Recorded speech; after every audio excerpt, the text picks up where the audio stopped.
Hello guys, this is your friend and we are back with a new fanfic. Which is what if Kurotsuchi is sent to Konoha as an exchange student and meets Naruto Uzumaki and falls in love part 2. And if you enjoy this fanfic then please press the like button and subscribe to my channel for more fanfic like this. And now let's start the fanfic. Meeting Sensei. It's been a little over a month since Kurotsuchi's birthday and ever since then the two of them have gotten quite close. There wouldn't be a second where you'd see Naruto without Kurotsuchi or Kurotsuchi without Naruto. Those two had become the best of friends in the short time they've known each other. Partners in crime, Iruka would put it, as their pranks and antics have grown on him but yet were annoying as all hell. And now here we are in the Ninja Academy and it's just another day in Iruka's class and during another one of his boring lectures, and this time we see him teaching Konoha history to the class. So to pass the time, what better way to do it than mess with Iruka? He was supposed to give a lesson on the Battle of Konoha Bridge, but since he had an Iowa native in here he decided to talk about the initial first battle between Konoha and Kumo. Okay, so during the initial Kumo offensive into Yugakure they managed to break through the defenses of the local military forces before nearly pushing into the northeastern border of our country. In response we sent 2 divisions to deal with the threat, and when both forces met the first battle for control of Yu began. Does anyone know what happened in the very first battle we had with Kumo there? It involved the 4th Hokage in. Seeing his class doze off with some students just sleeping while some were doodling on their papers, he just sighed before continuing. Anyway, let's move on to the next lesson. 4 hours later. After another stressful day of teaching his class, Iruka now brought them to the outside field where the final class, which consisted of sparring matches and PT, was always held. If the previous 5 classes didn't catch his students' attention, then maybe this would. Everyone take a seat now, I have something that may catch your attention. Iruka ordered. Watching the students all take seats orderly in front of him, he nods, knowing that he had gotten their attention. Great. I want to say that instead of normal sparring matches that we normally do, I've decided to have a tournament for today. Ooh, that's fun. Yahoo. Chia. What a drag. Hearing the various reactions from his students, he then proceeds to read through the clipboard he was carrying, which contained the matchups. Settle down everyone. Now, here is the list of who will be fighting who in this tournament, and the first fight is Naruto Uzumaki vs. Genma Shiranui. Naruto was jumping joyously. Finally he can show how good he was to the class. Go beat him, Naruto. Kurotsuchi said, patting him on the back. You know I will. We've been training for a month now, so I should be good. He said before walking off to the ring. Yeah, watch me show you who's boss. Naruto declared to the class. Then from the crowd emerged Genma, who had a smug expression on his face. PSH. I gotta fight that blonde nuisance. Oh well, this should be easy. Genma then walks up to the ring and the 2 students stare each other down.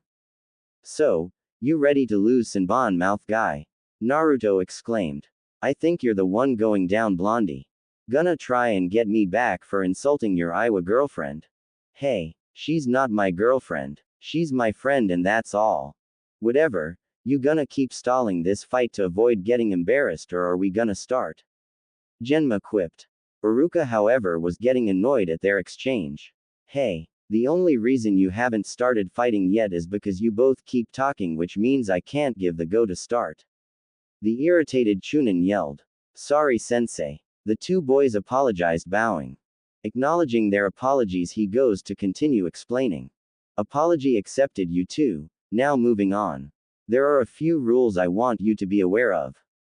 Number 1 is no weapons allowed. This is a strictly taijutsu match and only the school taijutsu we've been teaching you or any taijutsu style you have can be used.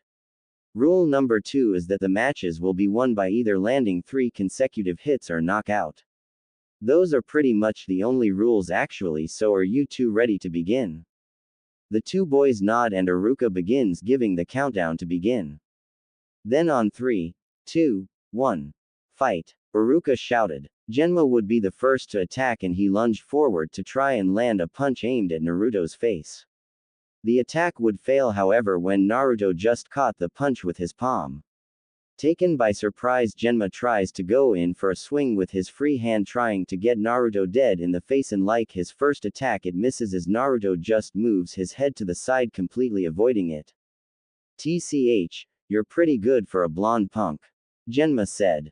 He would try to perform a kick, but again, Naruto just effortlessly catches the foot and goes to get Genma into a maneuver that sends him tumbling to the ground, landing on his knees. What the hell? Naruto goes to deliver a shove that sends Genma falling backwards. Following suit, Naruto quickly mounts the long-haired boy. Putting his weight on Genma's body and pinning his arms against his chest, Naruto goes in for a sleeve choke to try and choke the boy unconscious, but Genma shoots his elbow upwards and strikes Naruto dead on in the chin. 1 point for Genma. Iruka called out. "Damn." Naruto grunted before going in for a combination attack, hoping to land some hits on Genma. Shooting his leg out, he goes in for a roundhouse kick. His attack would fall short when the brown-haired boy catches the attack with his palm, and before Naruto can try to get his leg free, Genma twists his leg and puts him on the ground and delivers an elbow strike to Naruto's chest.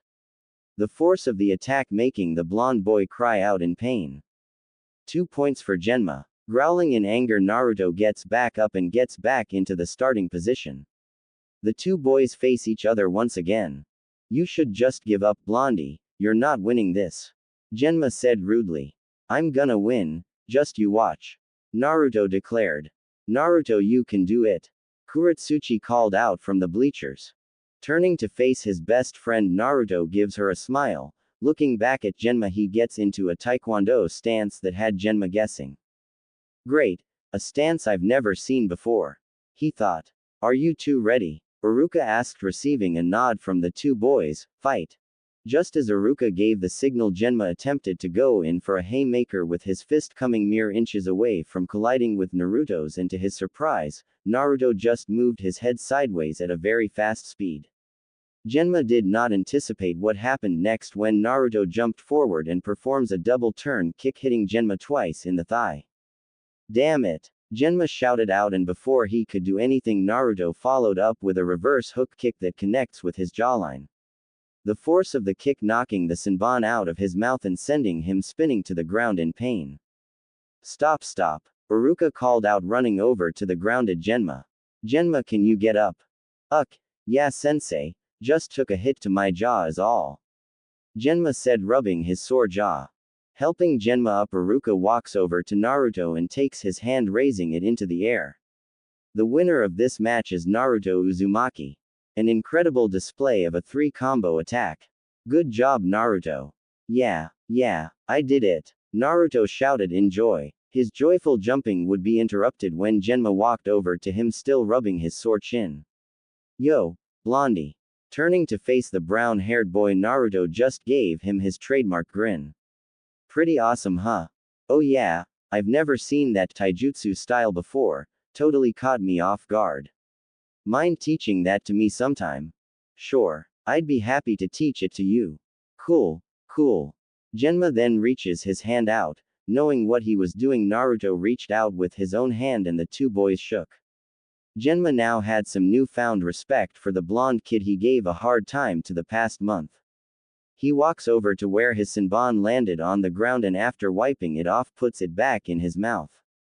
"Hey, maybe that guy isn't so bad." The sportsmanship shown with the two boys had the other students applauding. "Well, most of them. That was awesome. Chia. Sasuke-kun can take that ugly blonde. Single quote. Yahoo. Can't wait for our turn, Akamaru. What a drag. Alright, you guys, settle down now. We are going to begin the next match. So please, can Kurotsuchi Kamizuru and Sasuke Uchiha step up to the ring?" Iruka instructed. This'll be a piece of cake. Chia. Kick her ass, Sasuke-kun. Rip his heart out, Kurotsuchi. Kurotsuchi and Sasuke make their way to the ring and stand facing each other, and Sasuke, being the Uchi ass he is, was feeling quite cocky, and before Iruka could tell them to start, he lunged forward and tried to land a punch to Kurotsuchi's throat, only for the Iowa girl to catch the fist with no problem. "What the heck are you doing, Uchiha?" Kurotsuchi growled, annoyed.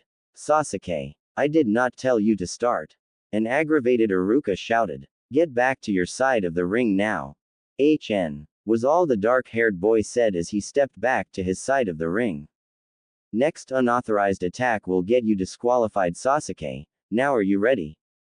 Sasuke only nods. Turning to Kurotsuchi, she nods as well. Alright, fight. Sasuke lunges forward to deliver a right hook at Kurotsuchi, but the girl effortlessly grabs his arm and proceeds to shoulder throw him. With her opponent on the ground, Kurotsuchi then proceeds to straddle him, pinning his arms against his chest with one knee. With the Uchiha pinned and hopeless, Kurotsuchi then performs a cross-collar choke. Sasuke-kun, a pink-haired circus freak called out in dismay. Uck! Get off me! Sasuke grunted. Kurotsuchi only applies more pressure into the choke, and in about 10 seconds Sasuke is choked into unconsciousness. Kurotsuchi, get off! Iruka ordered. Doing as she was told, the girl releases the Uchiha from her grasp. Standing up beside Iruka, she just smirks in satisfaction. Oh, how good it felt to beat someone that was an Uchiha. The winner of this match is Kurotsuchi, our exchange student from Iwagakure. Iruka announced. She cheated. The pink-haired monkey called out. Not even Sakura. Kurotsuchi was just better in every way. Naruto corrected, earning a glare from the girl. Sakura, settle down, will you? Iruka ordered sternly. Why yes, sensei. Sasuke was infuriated. He not only lost, but he lost to a girl. And an Iowa exchange student at that. Getting up and dusting himself off, he just walks back to the bleachers in pure frustration. 1 hour later. An hour had passed and the tournament saw various wins, handshakes, and an angry pink-haired girl. A fat kid named Choji Akamichi went up against a girl with platinum blonde hair named Ino Yamanaka, and the chubby boy won when Ino tried to punch him in the stomach, only for said body part to absorb the blow and sent the girl's fist flying back at her face, hitting it and knocking herself out instantly. Another fight saw a shy girl named Hinata Hyuga go up against a boy named Shikamaru Nara, and it was no surprise that the Shikamaru kid just complained about what a drag it was to fight before quitting and going back to the bleachers. The last fight of the first round saw Yukari Nishizumi fight against Sakura Haruno, the pink-haired girl, and the match ended just as it started when Yukari took Sakura with a leg sweep and the pink kid somehow knocked out from the landing. The semifinals saw Yukari, Naruto, Kurotsuchi, and Hinata fighting it out, with Yukari taking on Kurotsuchi and Hinata taking Naruto. Long story short, Yukari lost 3-1 while Hinata just stuttered and fainted. Now we move on to the final fight of the tournament. Iruka walks in the middle of the ring with a big smile on his face. So far, students, this tournament has been fun. We've seen all kinds of matches, and whether it was close or one-sided, they were all excellent to watch. I'm happy to see my taijutsu lessons be implemented perfectly. Now on to the final match today. Naruto Uzumaki and Kurotsuchi Kamizuru, will you two please step forward? The two students in question get off from their seats on the bleachers and walk up to the ring, both sporting big grins on their faces. Alright, you two, congratulations on making it to the finals. Remember the rules: no foul play, no weapons, and have fun. Nodding, the two kids get into their respective positions. Naruto taking a taekwondo stance while Kurotsuchi takes a jujutsu stance. If you're both ready, begin now. Iruka shouted. Kurotsuchi attacked first with a low sweep that almost caught Naruto off guard. The blonde, however, just jumped and shot his fist out, hoping to land a blow on Kurotsuchi, but the Iowa girl just raised her hand up and caught the attack. Shoving Naruto away, Kurotsuchi follows up with a hurricane kick, which was something he didn't even learn from the girl. The unknown attack had Naruto jumping back, and he narrowly avoided taking a kick to the face that most likely would have knocked him out of the fight. Raising his arm in defense of the final kick, he manages to block it and pulls Kurotsuchi in, taking her by surprise. Reaching for her hands, he grabs both of them and pins them against the small of her back, leaving her completely defenseless. Damn, he's got me pinned. Naruto then maneuvers himself behind Kurotsuchi and goes to apply a rear naked choke on his friend and succeeds in getting her into the move. Damn it. Ha. Got her. Naruto then applies pressure into the choke and the girl can feel her neck being squeezed pretty hard. She struggles to break free only for Naruto to increase the pressure, making everything more difficult for her. After about 30 seconds of struggling, Kurotsuchi then catches Naruto by surprise by spinning her body in such a way that Naruto's chokehold is broken through. What the heck? Still surprised by the sudden spin, Naruto failed to see Kurotsuchi go in for a double roundhouse kick, hitting Naruto twice in the side. Aw man. Gotcha Naruto. 2 points for Kurotsuchi. Iruka announced. Good move. Oh man. Why are you good, Kurotsuchi? Naruto pouted as he gets into position to prepare for the next round. Because Naruto, I'm a natural. Kurotsuchi answered. Alright you two, 2-0 right now. Fight. Naruto and Kurotsuchi then charge straight at each other, with Naruto throwing a high-speed punch while Kurotsuchi goes in for a speedy forward kick and both attacks intercept. The two of them are locked in a test of strength, and thanks to Naruto being male. No sexism intended, because males usually have more muscle mass than females. He was able to shove Kurotsuchi's foot away, creating an opening. With that opening, Naruto then launches a flurry of punches, with most punches being dodged by the girl. Naruto continues his assault, and the amount of punches he was throwing eventually found its way through Kurotsuchi's defense, and he manages to land one hit. Okay Naruto, stop. Iruka called out, only for Naruto to continue throwing punches at his friend. Kurotsuchi just kept her guard up as Naruto didn't seem to show signs on stopping his onslaught. She tries to go in for a punch to get the winning point, but Naruto did a spinning hook kick and manages to score another hit on his friend, striking her in the thigh. Alright, 2 points for Naruto. Yeah, I got you Kurotsuchi, Naruto said as they both go back into the starting position. You sure did Naruto, but I'm going to win this match. Kurotsuchi said in a sweet but intimidating voice. Damn it, he's getting the hang of Taekwondo and Jujutsu. The two of them get into the starting position and assume their respective fighting stances. I'm impressed, you two. This is easily the best match in the tournament. Next point wins. You two ready? Yes, sensei. They answered in unison. Then begin. Instead of charging each other like they normally do, Naruto and Kurotsuchi just jumped back to create some distance in between them.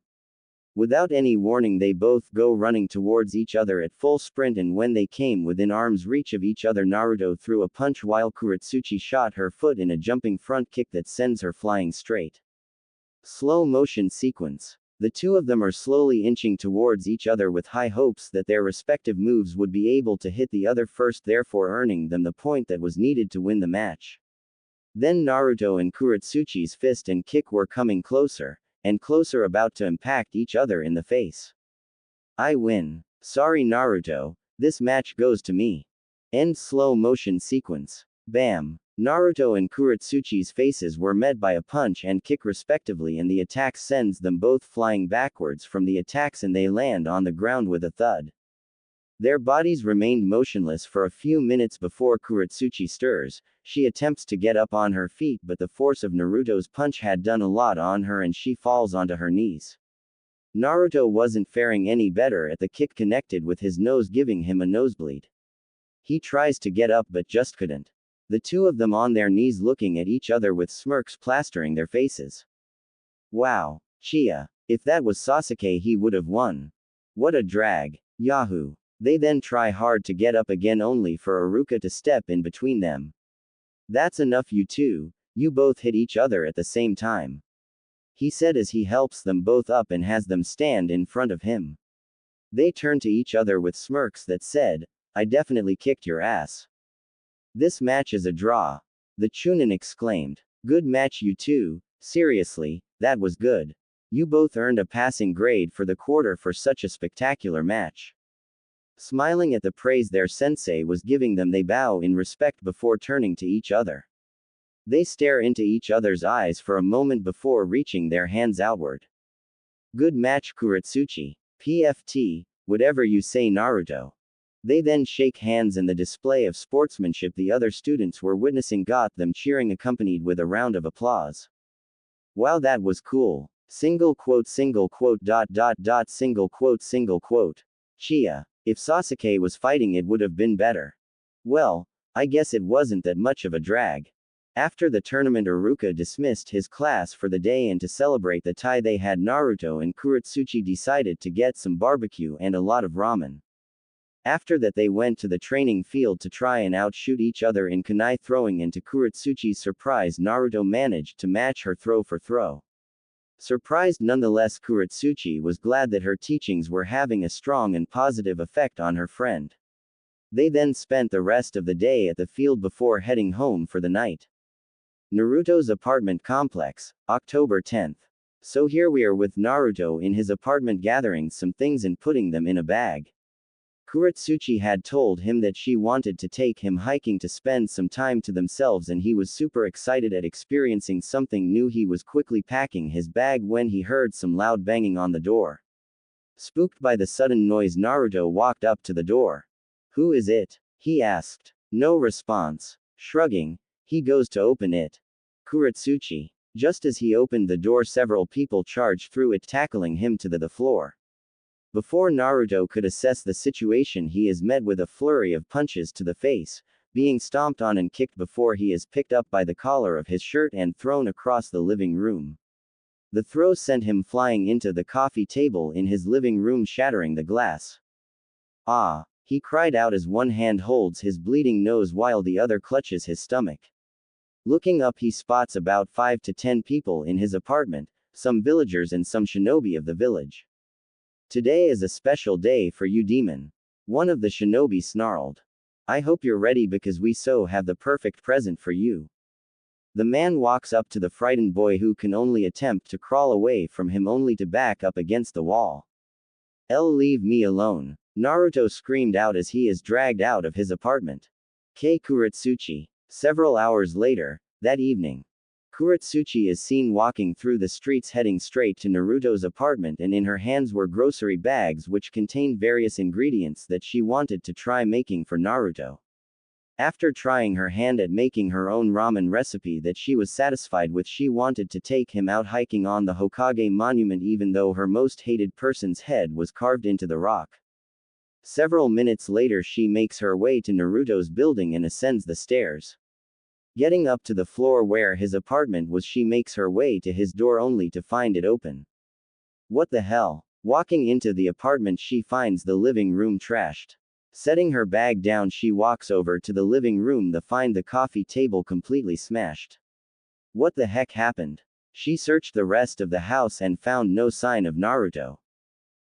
It looks like there was a struggle here. Oh crap. Dashing out of the house, she begins searching around the village in search of her friend. Hoping what she thought was happening wasn't true. Konoha Red Light District. Despite searching for her friend around the entire village for almost a few hours and coming up short, she wasn't about to quit. She went through every district in the city except the cursed Red Light District. Being the only one she hadn't checked, she was hoping that she'd find Naruto here. It was around 8 at night now, so the streets were mostly empty. A villager or shinobi would walk by her every now and then. Running through the streets, she checked every street corner, any alleyway she could find, but still came up short. Stopping in front of an old liquor store to catch her breath, she swore she heard what sounded like someone crying. Her heart beating hard, she slowly followed the sounds of the noise, and eventually it led her to an alleyway that she must have missed. She walks into the alley, and the sounds of whoever it was crying was getting louder, and when she reached the end of it and spotted a familiar head of spiky, blonde hair, her heart broke instantly, recognizing who it is. It was Naruto, beaten to a pulp, one black eye, busted lips with the blood dried up, making him look more grotesque, and his shirt torn in places where she could see several bruises on his chest and a kunai still embedded in his gut. "Naruto!" she exclaimed. "Get away from me!" Naruto screamed out as he tried to crawl away. Kurotsuchi caught a glimpse of his eyes. The look on them made her almost cry. They were full of fear. "Naruto, it's me, your friend Kurotsuchi," she shouted, trying to calm him down. "There's nothing to be afraid of." Realizing who it was, Naruto's fear dissipated and relief replaced it as he reached his arm out and embraced Kurotsuchi in a hug and began crying into her shoulder. It hurts, Kurotsuchi, it hurts so much." He began to cry. Placing a hand in his hair, she began to gently stroke it while speaking softly into his ear. There, I'm here Naruto, you don't have to be scared, your best friend is here. She cooed. But Kurotsuchi, it hurts, I never did anything, no one wants me around. Stop it. Don't ever say that Naruto. You're wanted, do you know that? You know who wants you around. Me, I've enjoyed being around you since the beginning. We've been through a lot of things this past month. Just please don't cry. Looking up from her chest, Naruto looks into her eyes and he saw tears in them. Really? You really enjoy being around me? Of course. If I didn't, I wouldn't have been hanging out with you and training you every day. You're my friend. She explained, trying to fight back her tears. She didn't want to appear emotional when her best friend needed her comfort. Those pricks. Kurotsuchi. He whispered before crying into her chest again. Kurotsuchi then pulled her friend closer to her and gave him another hug, a hug that showed that she truly cared for him, a hug she had never given anyone before. Despite the fact that he was from a village that she hated in the beginning, she made a choice. Be this boy's friend or be alone. She contemplated the decision because the last boy that she was very close to betrayed her village. When she got her surprise birthday present from Naruto the month before, she decided right then and there that this boy, the one crying in her arms right now, was worth it. The last boy she was so close to never did anything like that for her except bomb her village before abandoning her. The two of them continue the embrace until Kurotsuchi heard Naruto's crying cease. Moving herself back a little, she looked down and saw that he had cried himself to sleep. Smiling, she then carries him on her back and walks him out of the dreaded, dark alleyway and makes her way to her place. Unknown to the two genin, a male jonin was seen watching them head toward the hospital.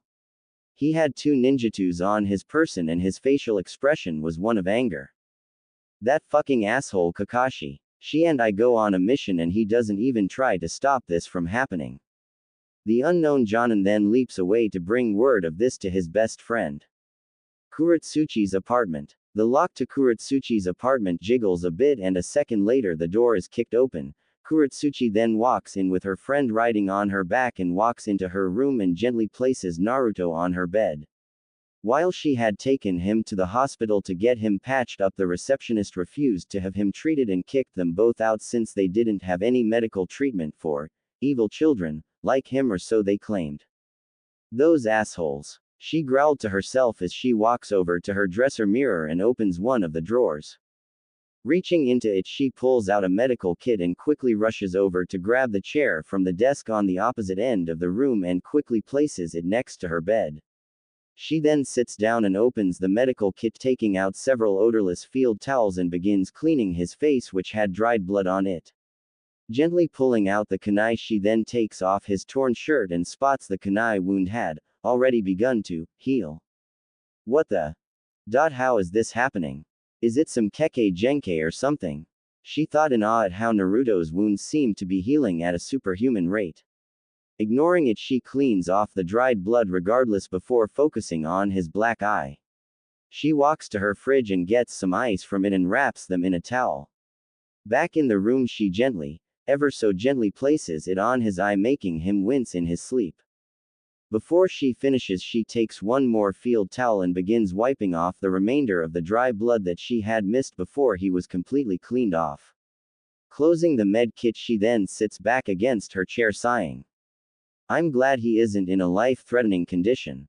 She then reaches her hand out and caresses his cheek, inadvertently rubbing her finger against his whisker marks. Leaning forward and laying her head on the bed, she then begins to slowly fall asleep. Naruto, I promise I won't let anything happen to you, she said to herself before falling asleep. The next morning. Dream sequence. Kill the demon brat. Yes. This time we will finally avenge our fallen comrades. Hurry. Kill him before any Anbu arrive.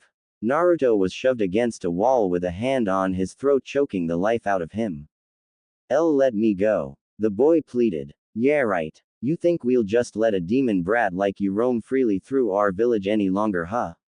You'll probably just bide your time planning a way to destroy our village in one blow, right? Am I right, demon? A chunin spat in pure disgust while holding a kunai knife at the boy's heart. What are you talking about? I have no idea what you're talking about. Naruto shouted back. Ah, is the demon boy trying to play innocent? Well, you know what? I've had enough of your shit. The Chunin growled before shoving his kunai straight through Naruto's heart, ending the boy's life. End dream sequence. Ah. Naruto then sat up, gasping in shock, a massive headache throbbing in his head. Wah. Naruto looked around and saw that he wasn't in his room or dead. Oh, it was just a dream, he said to himself when he noticed someone sleeping with their head on the bed beside him. Kurotsuchi. Naruto then remembered the event from the previous night. He had went home, packed his bag to go on a small hiking trip with his best friend. They attacked him. They took him from his house and brought him into an alleyway where they beat the ever-living shit out of him. Why? Why did they do this to me? He thought to himself. Feeling his lip and his eye, he didn't feel pain or any bruises, they were gone. Whoa, how did I heal so fast? Just then Kurotsuchi lifted her head up. Rubbing her eyes, she gasps when she sees that Naruto is awake and reaches out, getting him in a hug. I'm glad you're okay. You found me. How? Of course I did, Blondie. I spent the whole evening looking for you after I saw your apartment. Explained Kurotsuchi as they separate. I swear, next time they try to attack my friend, they're gonna deal with me, Kurotsuchi. She declared. Naruto was so glad that Kurotsuchi had found him. What would have happened if he tried to go home on his own? Most likely another mob would have attacked him and might have even killed him this time, considering he had already taken quite a beating. I tried to take you to the hospital, but those jerks refused to take you in. They acted as if you're a demon or something that they hated and feared. Kurotsuchi said. Oh, well, I'm not surprised. Everyone treats me like that except the Hokage and you. I don't know why they do that to you, Naruto, but don't let it get to you, okay? Remember, you always have me with you. I promise I'll never, under any circumstances, leave your side because you're my friend and that's what friends do. She spoke in a sweet voice. Naruto looked at her with a blush on his face. You're my most precious person, Kurotsuchi, and I promise to protect you too. Hearing his words, Kurotsuchi gave him a smile before noticing his black eye and busted lip healed. Wait a minute, how did those heal already? Huh, oh, I don't know, haha. Guess I'm just awesome like that. Naruto chuckled, rubbing the back of his head. Huh, well, alright then, I'll go and make you breakfast, okay? Okay. 20 minutes later, Kurotsuchi walked in with a tray filled with some of the most delicious looking breakfast Naruto had ever seen. She had made scrambled eggs, some bacon, pancakes with syrup, some hash browns, completed with a bowl of raisin bran and a cup of pulp-free orange juice. Wow, this looks really good, Kurotsuchi. Eat. Fine. Naruto then devoured his breakfast at his normally inhumane speed, much to Kurotsuchi's joy. In 2.5 seconds the whole tray was empty. Burp. Ah, that hit the spot, Naruto said. Just then there was a knock on the door. I'll get it. Kurotsuchi got up from her chair and went to check who it was, and to her surprise it was Hiruzen Sarutobi. Ah, Kurotsuchi, how are you this morning? The old man said with a warm smile. Oh, Lord Hokage. I'm good, the nervous girl replied. Damn. Is young Naruto here? I went to check his apartment and found it unlocked and, well, a bit messy. Why, yes, he's here.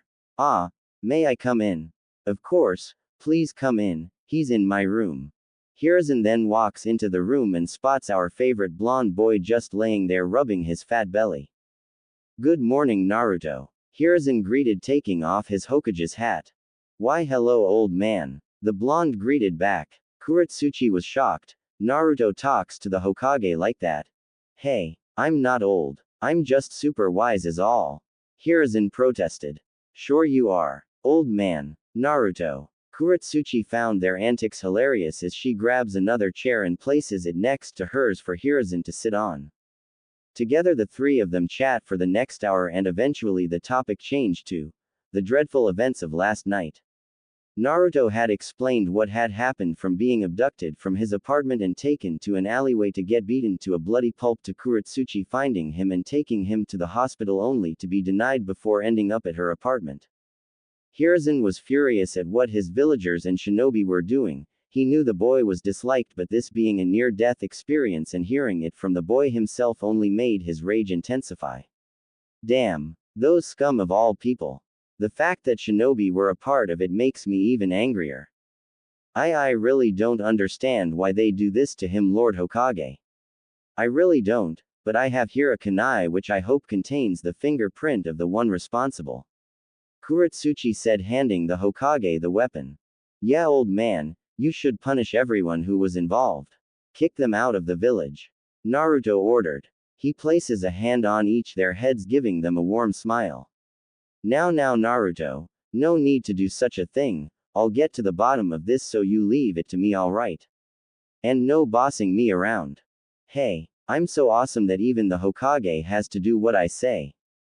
Naruto, stop being so annoying, Kurotsuchi said, giving him her nose pinch of death. Ow. Okay, I'm sorry, sheesh. That's my knucklehead, Kurotsuchi said sweetly, releasing him from her death pinch. Haha, you two are really quite the duo, you know that. Hiruzen laughed. Now, don't you two have school today? It's Saturday, old man, the two said in unison. Oh right, I forgot. See, you are old. I'm not. After that, the Hokage left to head back to his office after wishing Naruto a late happy birthday to finish the dreaded paperwork of his. The two of them decided to head out and do that hiking trip that Kurotsuchi had originally planned. To Kurotsuchi's relief, they made it to the hiking area without incident, and the day was fun for them. Despite hiking all the way up to Fourth's Head that Kurotsuchi hated so much, she let it go because she didn't want to upset her friend by bashing his hero. It's a beautiful view, isn't Kurotsuchi? Naruto asked as they both look on from the Fourth's Head. Yeah, it really is. Does this spot really put you at ease, Naruto? Honestly, it does. I don't know why. Feeling the animosity within her subside, she really decided that she couldn't say anything rude to kill the moment. Her friendship with the blonde was just too precious for her to destroy, and without him she would be lonely again. Well, I'm glad you have a special spot, because if you like it, then I like it, she said sincerely. That's great. The two of them then continue looking into the distant land. They spent the whole day just sitting there enjoying each other's company. Needless to say, when they went home, they did not encounter any hostility or were met with glares. Thank Kami. Happy birthday, Naruto. 7-month time skip. Conclusion of Year 1. Naruto and Kurotsuchi are seen doing another sparring match at the third training field. Good news was that Hiruzen had found the culprit responsible for assembling that mob, and the man was thrown in jail for the rest of life. The past 7 months following that dreaded incident were some of the best in Naruto's life. Not only had the villagers seemed to not attack him even when he was alone, his one-on-one training with Kurotsuchi saw huge progress thanks to Lord Hokage having the Anbu who did not hate Naruto watch over him 24/7. One particular female Anbu with long raven hair had a huge interest in the two of them, especially Naruto. Aside from that, Naruto was getting superb in the arts of Jujutsu and Taekwondo to where he was nearly able to beat Kurotsuchi in very close matches. In addition to the positives, Genma had befriended to 2 and the 3 have grown quite close. Kurotsuchi, however, was skeptical in the beginning, but upon seeing that Genma was no longer a prick, she figured he was cool. You're good, Naruto. No, you're getting excellent at Jujutsu and Taekwondo. I'm really proud of your progress, Kurotsuchi said with a smile. I'm only good because of you, Kuro-chan. Kurotsuchi then pinches him on the nose and proceeds to pull it hard. Ow, I said never call me that, Kurotsuchi growled, pretending to be angry. Sorry. 1 year later, end of second year. I'll hit the stupid target, Naruto shouted as he hurls several kunai, and to his and Kurotsuchi's pleasure they all hit the target dead center. I did it, Naruto exclaimed, jumping for joy.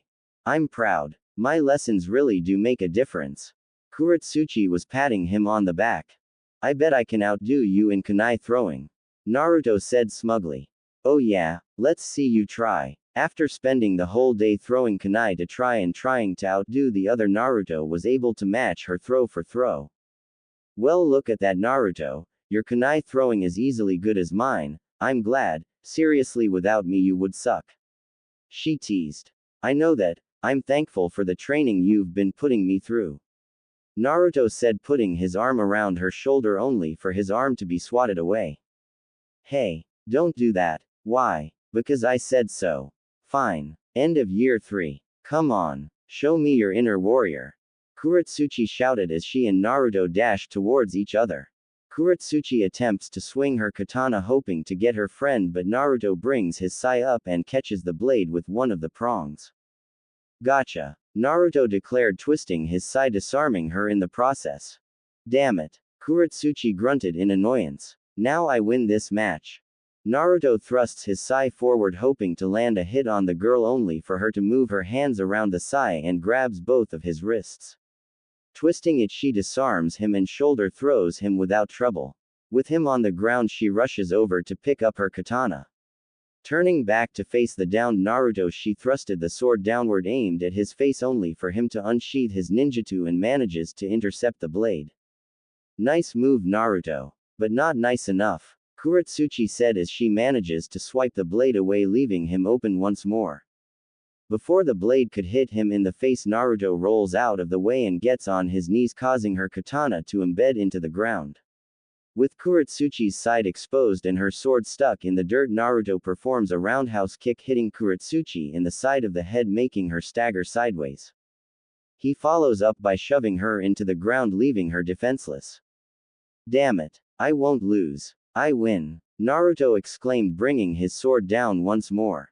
Kurotsuchi, however, just rolled out of the way and delivered a hard uppercut, sending Naruto flying backwards while inadvertently dropping his ninjutsu. Fuck. You fell for the same old trick every time, Naruto. Instead of going in for an attack, Kurotsuchi decided to play nice and wait for Naruto to get up. Damn, that hurt, Naruto said, getting back with his ninjutsu in hand. Standing up on his 2 feet, Naruto and Kurotsuchi then give each other glares. The match so far had been dead even between them, and they knew they had to finish it, right here, right now. They both then charged towards each other in full springs with their swords ready to swing at the other. You're going down, Kurotsuchi. You lose, Naruto. Clang. Several hours later, the duo is seen laying on the grass. The match had dragged out for so long that they had become too exhausted to continue. Man, I didn't expect you to get this good. Kurotsuchi turned to face her friend. Hey, I did learn from the best, right? Naruto said with a smile. You're right, I did teach you after all. So I guess in sword fighting we are evenly matched.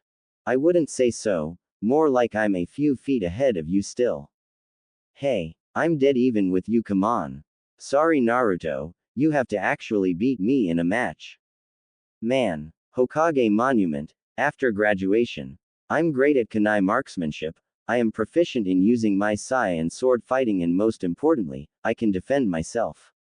I've graduated from the Ninja Academy, and it's all thanks to you, Kurotsuchi.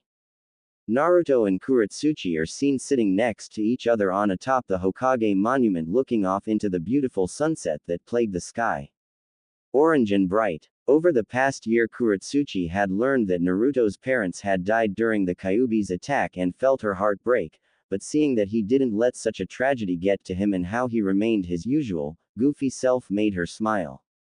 As the days, weeks, months and years went by, Naruto had fallen in love with his best friend, though he never said anything because she'd probably pinch his nose and pull it off. Kurotsuchi, however, was in the same boat. His goofy, happy-go-lucky personality, his newfound confidence and his caring attitudes towards her. Well, she liked him, that's what she tells herself. She was a tough girl after all, and she wanted to appear that way. She had trained him, played with him, spent time with him every single day for the past 4 years. Something Kurotsuchi hadn't done for any boy she knew back home. The other positive things was that for Kurotsuchi, she graduated at the top of the class and was the only exchange student to do so, while Naruto was second place, followed by Genma, Yukari and then Sasuke, much to the Uchiha's chagrin. And when they performed the clone technique for the final exam, Naruto had accidentally created over 100 clones, discovering the shadow clone jutsu much to Iruka's shock. Now in regards to their appearances they changed too. Now at age 14 Naruto was 5 feet 6 inches and had a slightly muscular body that was normal for boys his age. His outfit consisted of an orange and black combat jacket that had shoulder pockets with Velcro on them. His left side had the kanji for fire while on his right arm sleeve had the leaf symbol attached to it as a patch and orange cargo pants. He had his Konoha headband tied to his forehead and his hair appeared a bit wilder as well, making him look more feral. Kurotsuchi now stood at 5 feet 3 inches, her breasts had developed to Naruto's pleasure and she now donned a Konoha headband as well. Her outfit that showed she was from Iowa remained the same. They both would never admit it or even dare say anything at all about it, but they both found each other very attractive. Naruto found her now more womanly voice and slender but curvy figure sexy, while Kurotsuchi found his newfound deep voice bit of a turn on. Aside from all those things can protect you now Kurotsuchi as you've protected me. Naruto looked at her and gave his trademark foxy grin. I tell you, the past 4 years have been the best time of my life Naruto. I can't believe I was thinking about not being your friend in the beginning and I'm glad I did, I really mean that. Kurotsuchi said, returning his smile. Naruto then turns to face the Iowa girl and grabs both her hands. The look he was giving her made her blush furiously. Kurotsuchi, I really appreciate everything you've done, you're easily my most special person and I have to tell you something really important. What? She said nervously. Special? In what way? Why you what? Sparkles were appearing all around them. Butterflies in both their stomachs with massive blushes plastering their faces. Yo. What's up love birds? A voice shouted, completely killing the moment. Genma. Naruto shouted as the two separate. Genma had jumped in between them and was seen laughing at their shyness, especially Kurotsuchi's, since she never acted like that. His appearance didn't change at all except he looked more mature and had his Konoha bandana backwards. That damn Senbon still in his mouth. What are you doing here? And we are just best friends. Kurotsuchi gave him a death glare. Fine, you're best friends. I just came here to tell you that Iruka-sensei wants us to come back to his class in a week because he's announcing our teams. Don't be late, love birds. He explained before running off. Yeah, whatever. I said we're just best friends. Yeah, best friends. Naruto added before they both take off after the brown-haired teen. As they run off after Genma, a figure emerges from bushes smoking a pipe. Hiruzen Sarutobi, our beloved third Hokage, was watching the entire exchange. Okay, that's honestly cute. I hope Onoki doesn't mind, hehe, it's only a matter of time. Classroom number 250, a week later. Our beloved genin from class 250 are seen relaxing and having conversations about various topics. They had arrived an hour before but Iruka was still missing, so they decided fuck it, let's just talk our happy genin butts off until then.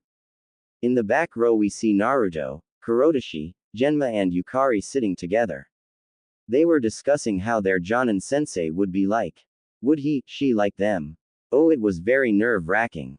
Just then Iruka walked in, prompting the students to go silent.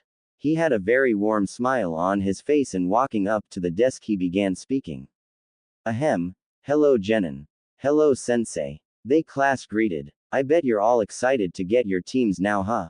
Oh yeah. Then here it is. The list of all the teams that have been assembled. Iruka exclaimed, holding the piece of paper high for the class to see. If there isn't anything you wish to say, then we shall begin. Iruka cracks his fingers and neck before continuing. Alright, the first team is Sasuke Uchiha, HN, Ino Yamanaka, Ys. And finally, Sakura Haruno, Chia. True love conquers all. However, the platinum blonde and Pinkett then glared at each other. Sasuke-kun is mine, billboard brow. Shut up pig. He has a thing for Pinketts. Oh love me. Sasuke murmured in horror. Both of you shut up. Iruka screamed, making everyone shiver in fear. Shut up and listen. Your Team 7 and your Jonin sensei will meet you in the cafeteria. Moving on. Next team is Kiba Inuzuka, Yahoo, Bark, Hinata Hyuga, and Choji Akamichi. Your sensei is one of our most experienced shinobi out there and you will meet him in the courtyard. Yes, sensei. Kiba and Hinata answered while Choji just kept stuffing his fat face. Nodding, he continued on.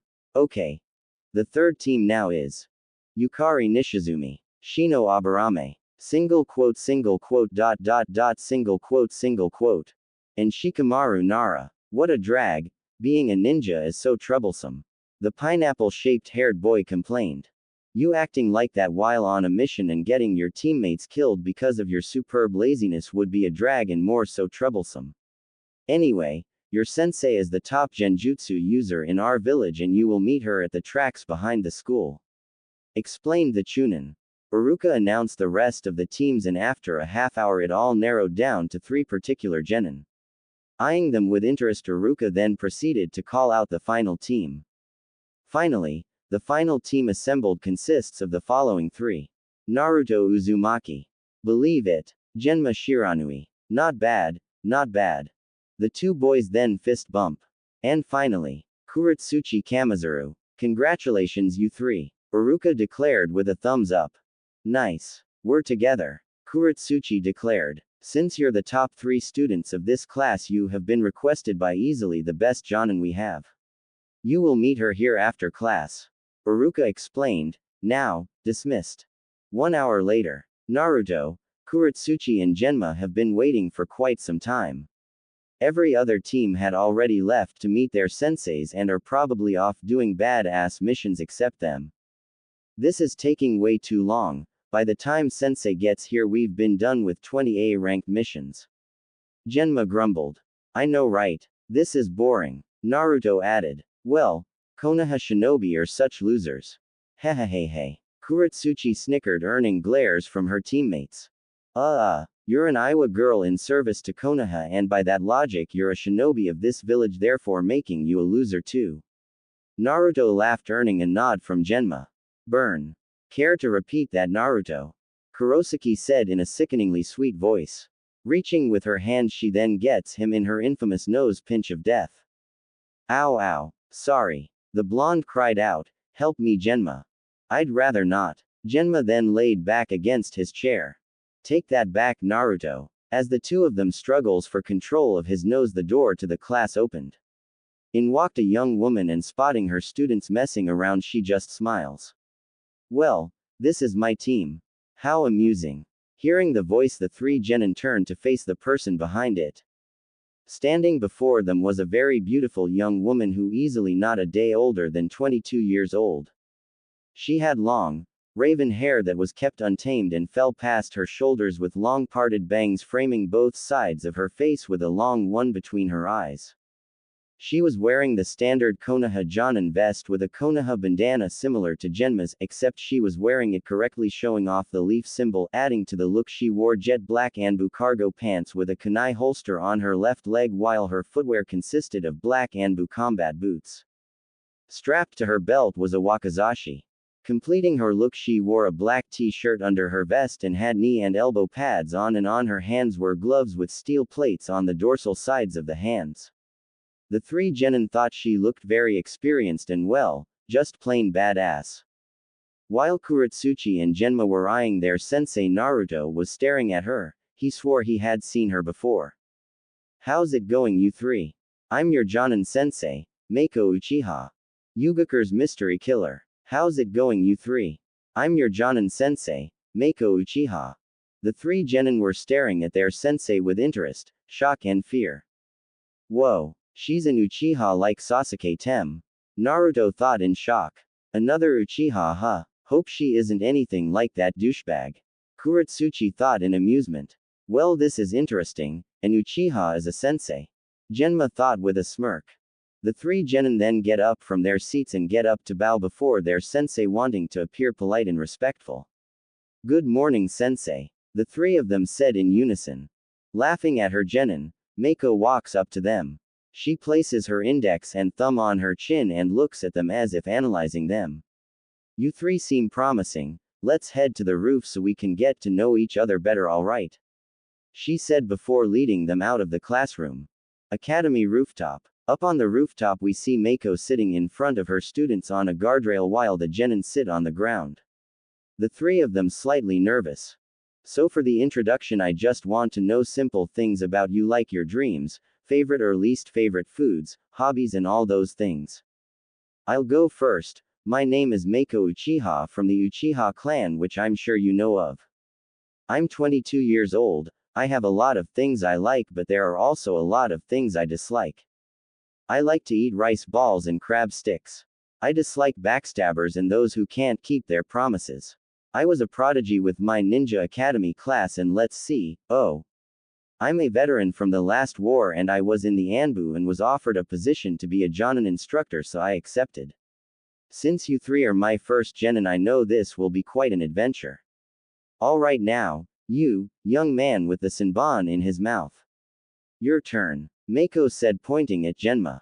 I don't think there's a lot for me to say sensei except my name is Genma Shiranui, I like to eat pumpkin broth and I absolutely hate spinach because it is the death god's food.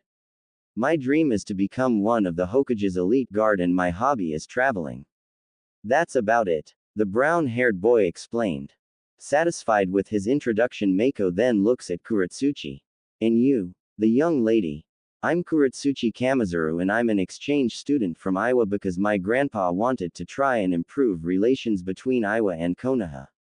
I like to eat dried noodles and my least favorite food is steamed vegetables. My dream is to become the fourth Tsuchikage after my grandpa, explained Kurotsuchi with a smirk. I see, now with the last one, you there, young man with the spiky blonde hair. Mako was eyeing Naruto with interest and had a warm smile on her face. The blonde teen then stood up with his chest puffed out. Alright, I'm Naruto Uzumaki. I like to eat pork ramen all day every day. I like to spar in taijutsu with Kurotsuchi.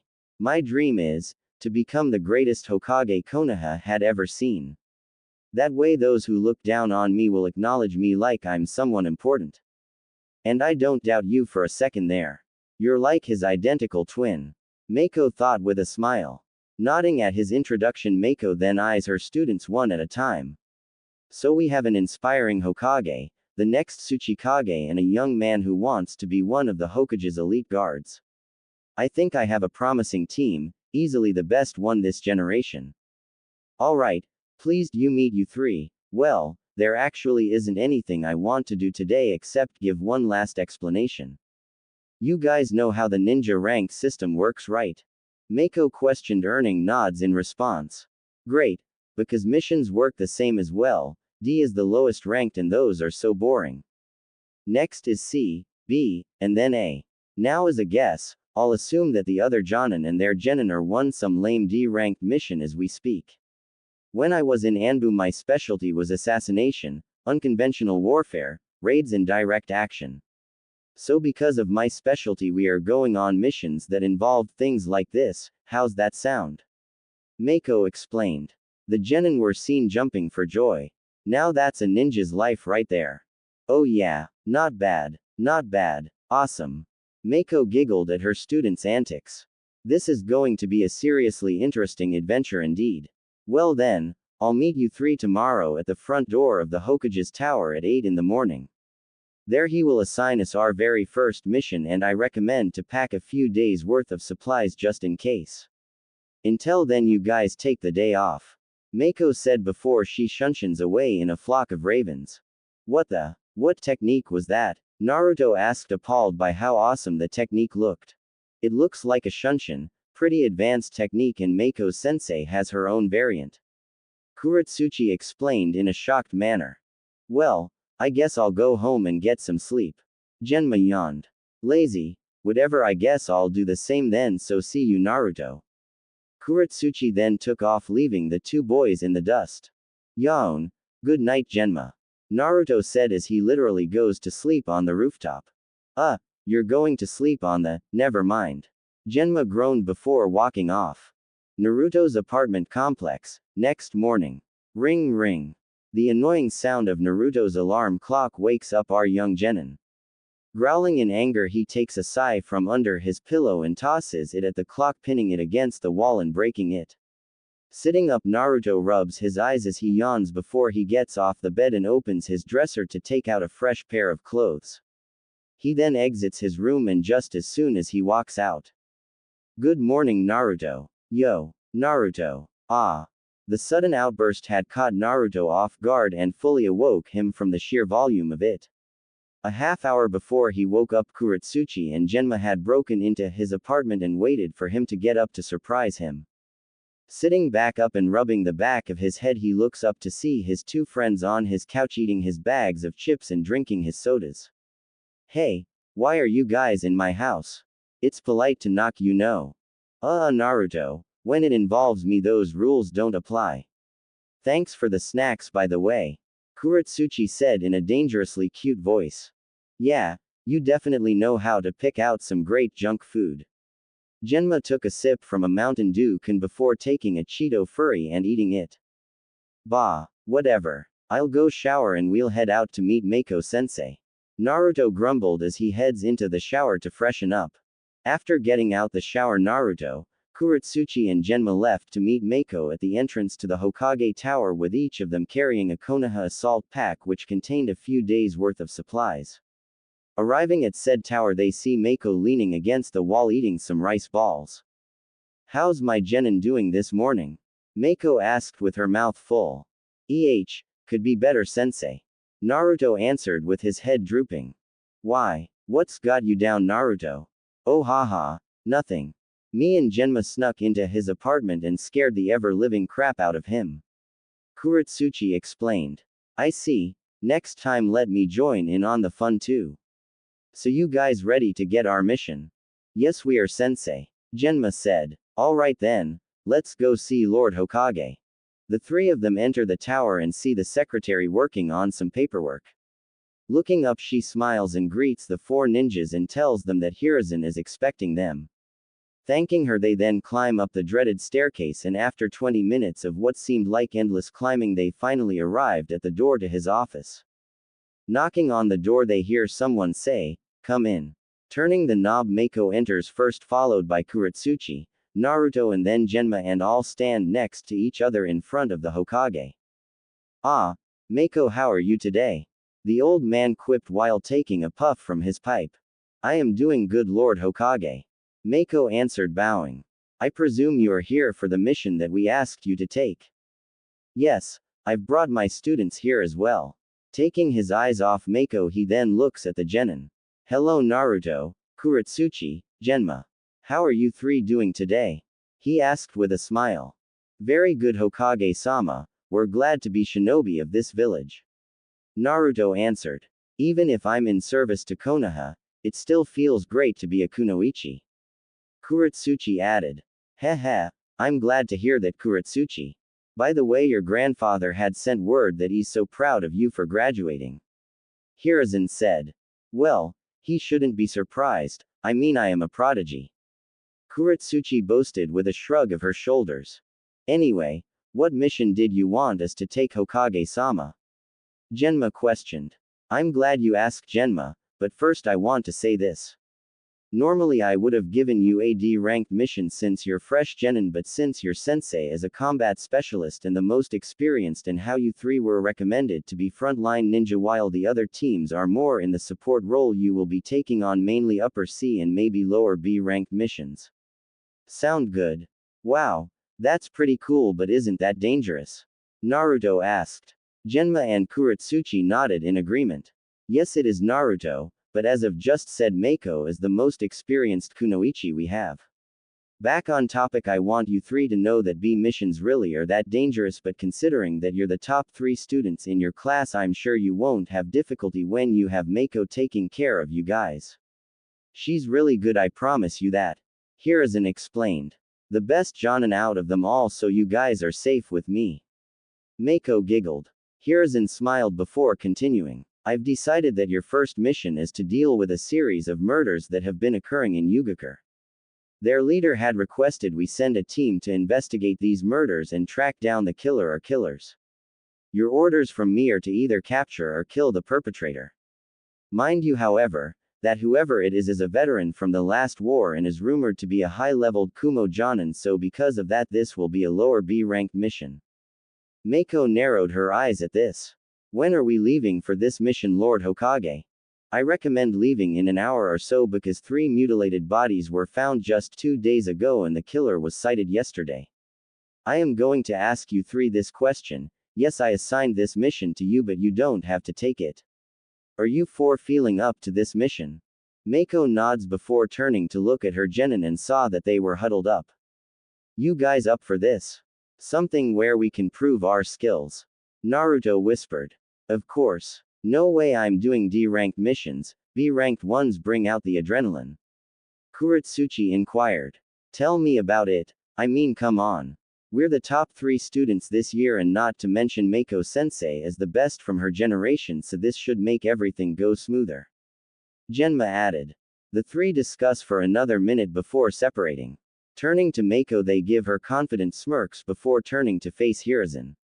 We're definitely taking this, Hokage-sama, as a chance to prove ourselves and for us to develop as ninja.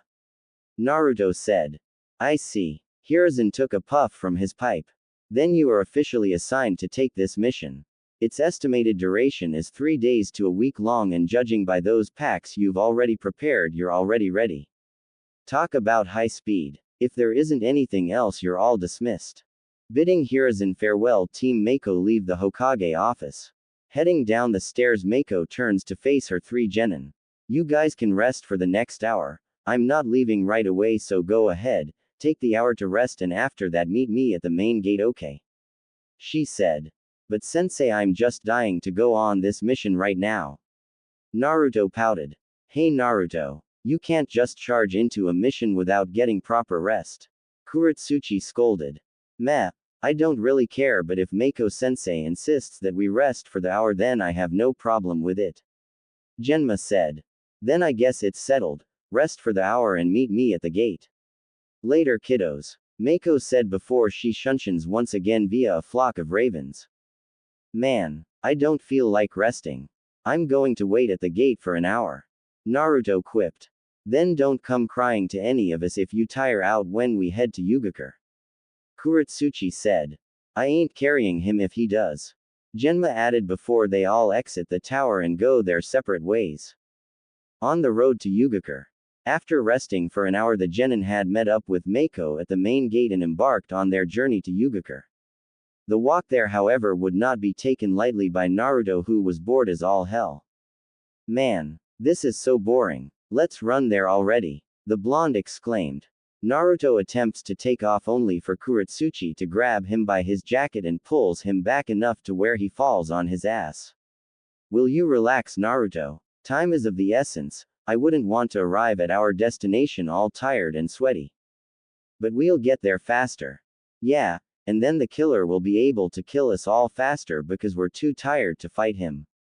I swear you never use your brain sometimes. Kurotsuchi shook her at her best friend's antics. She loves Naruto, she really does, but he can be a pain in the ass sometimes. She has a point, Naruto. I'm not letting whoever is killing people in you get the jump on us. Genma said. Man, I guess you guys are right. That's my knucklehead. Kurotsuchi said sweetly, punching his cheeks. Hey, that tickles. Mako was watching the whole exchange with amusement. Boy, did those 2 get along well, pretty well too. I wonder if I can get these 2 together. After the brief exchange they continue on their merry way. The walk was quiet for over an hour before Genma decided to break the silence. Say, Mako-sensei, are there ninja in Yugakure? There used to be ninja, but after the Third Shinobi War ended they decided that they never wanted to be a ninja village again, and so now they are a peaceful and prosperous village instead that also functions as a popular tourist site. The Jonin explained. I remember hearing something about that. What role did they play in the war? Kurotsuchi asked out of curiosity. They didn't really play much. When Kumo invaded them they steamrolled the Yu Shinobi easily.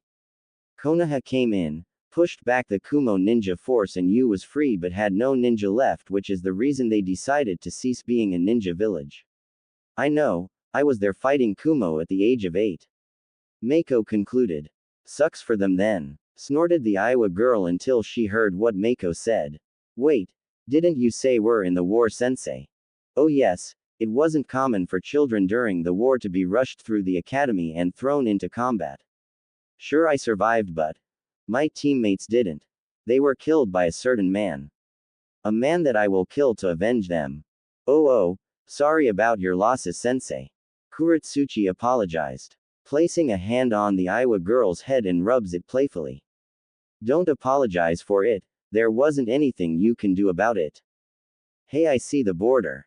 Naruto shouted, pointing to a sign that read, now exiting Fire Country, continue on for 3 miles to you. Finally, I was getting tired of walking. Kurotsuchi complained. Don't stop now, we're nearly there. Mako exclaimed. Another few long hours would pass until they finally reached the village of Yugakure no Sato, and upon arriving they were met with the local police force, and after giving them the document containing the mission request they were allowed to proceed. The time now was around 3 in the afternoon. The small village of Yu was something that they didn't expect. For a small village it was quite lively. The inhabitants were going about their business and the various shopkeepers selling their merchandise. All in all, the 4 Konoha shinobi thought it was quite nice. I haven't been here in years. Mako said, since we're here we should probably find a small motel first, you guys. I agree, I could use some time to rest since we've been walking for hours on end. Said Kurotsuchi with a yawn. I guess I can work with that. Genma added. Finally, let's get some rest, Naruto exclaimed. The 4 of them then spend the next half hour looking for a motel and find a relatively small but nice looking one in the center of town. Walking in, they check in with the receptionist and got 2 rooms, one for the boys and one for the ladies. Alright, we'll take a few hours to rest and then head out to try and gather as much information as we can about this killer. Ask every person you see, okay? Mako said, earning nods from the genin. Alrighty then, we'll be seeing you in a few hours. Mako and Kurotsuchi then walked off to find their room, leaving the 2 boys alone. Let's go find the room, Naruto said. Whatever, man. A bored Genma said. The 2 boys then walk up to room 33, putting the key into the lock. Naruto opens the door and enter it with Genma following close. Taking off their packs, they toss it on their beds and jump on it. Sighing in content, Naruto grabs a pillow and rests his head on it. This bed feels so comfortable, right, Genma? Naruto said. I guess so, I'm honestly just waiting for some action. So how do you think the killer is like? Must be some psychotic douche to be committing murders here. I mean, the people seem really friendly, so I don't know what he or she would murder them for. There's always a couple crazy ones. Yeah, I guess I can agree with that. Room number 45. Kurotsuchi and Mako enter their room and jump on the bed, relishing in the soft feeling of it. This feels so good, sensei. Kurotsuchi said, grabbing a pillow and cuddling it. As much as I like it myself, remember that as we're out in the field we won't be having a lot of this, so enjoy it while you can. Mako said, laying face down with her face in the pillow. Kurotsuchi then turned to face Mako. So sensei. What if the killer is too tough for us to handle? Mako gave the Iowa girl a comforting smile. Don't worry about a thing, Kurotsuchi, you and the boys have me. Nothing is gonna happen to you as long as I'm around. Oh, okay then, sensei. Kurotsuchi then closed her eyes and soon she fell asleep. At least I hope so. I hope whoever the killer isn't who I think it is. Mako thought before taking a nap. A few hours later, after taking naps, the team was well rested and ready to conduct their information gathering. Since it is around 7 in the evening, they decided that to get as much information as possible they will split up into 2-man teams. Mako had Genma and Naruto will have Kurotsuchi. Alright, you two, Genma and I will check out the whole village and ask everyone we come across for information. Naruto and Kurotsuchi, you two check out the forest east of here. Yes, sensei. The 2 genin nodded. They'll be fine, sensei, Genma said. Mako smiled at her students before bending down in front of Naruto and Kurotsuchi. I can see the confidence in your eyes, you two, I really do. I believe in you too, but if you should run into the killer, please don't do anything reckless. I don't anything to happen to any of my genin.